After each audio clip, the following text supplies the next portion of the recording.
The young woman woke in total darkness, with cold stone under her, and her questing hands felt stone above and to the sides.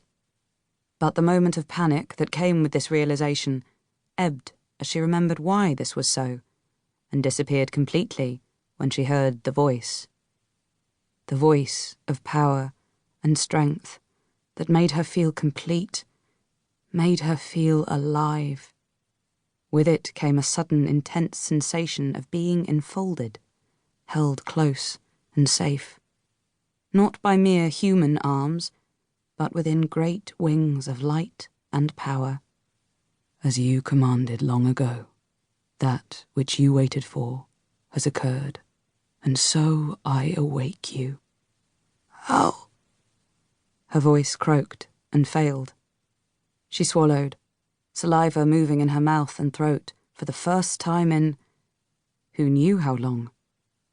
She had been stopped for a long time, just short of being dead, she knew. She would have seemed dead if anyone could have looked inside the tomb, though the remarkable preservation of her flesh would have given pause to any observers. But the chance of any onlookers had been greatly reduced by her choice of resting place. The great stone coffin, topped with a massive slab of marble, all sealed with lead.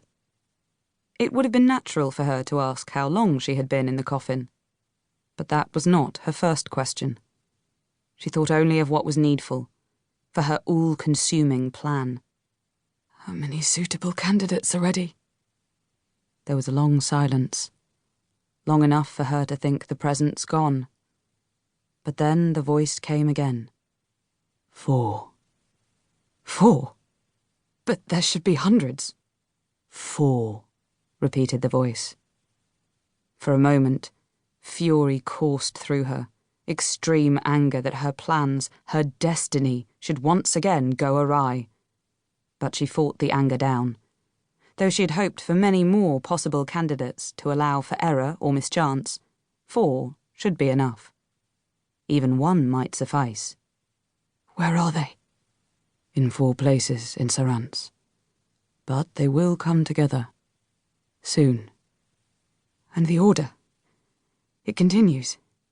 You have shown them the signs of my awakening. I have shown the signs.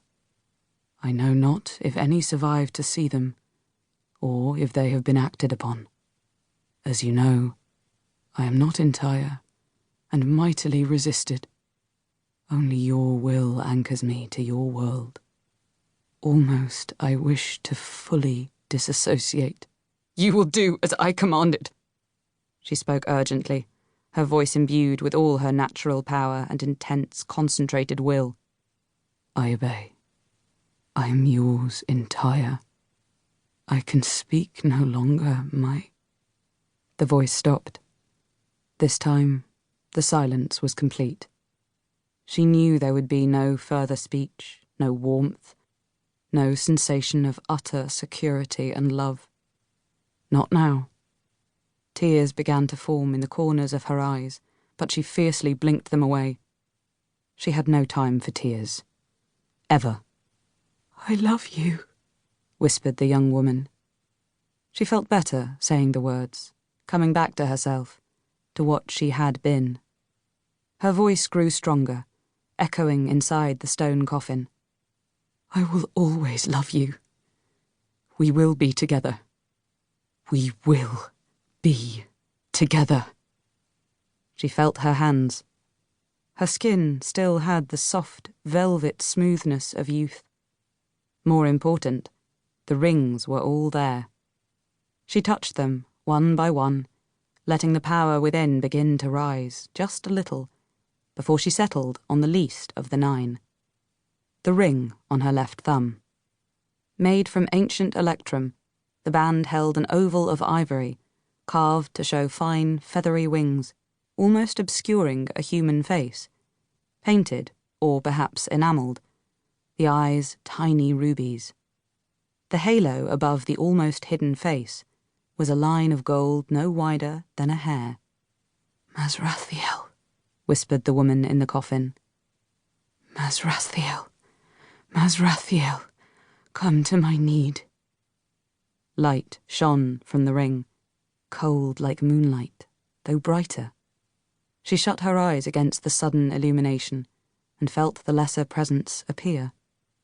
It came with a sensation of warmth, but this was no more than the welcome heat of a kitchen fire on a cold day, nothing so remarkable as the feeling that had encompassed her whole being before when she had spoken to him.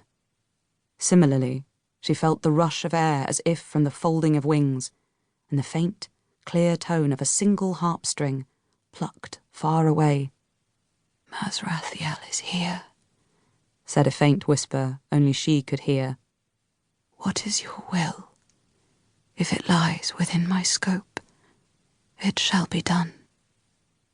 The woman whispered, and Mazrathiel did her bidding.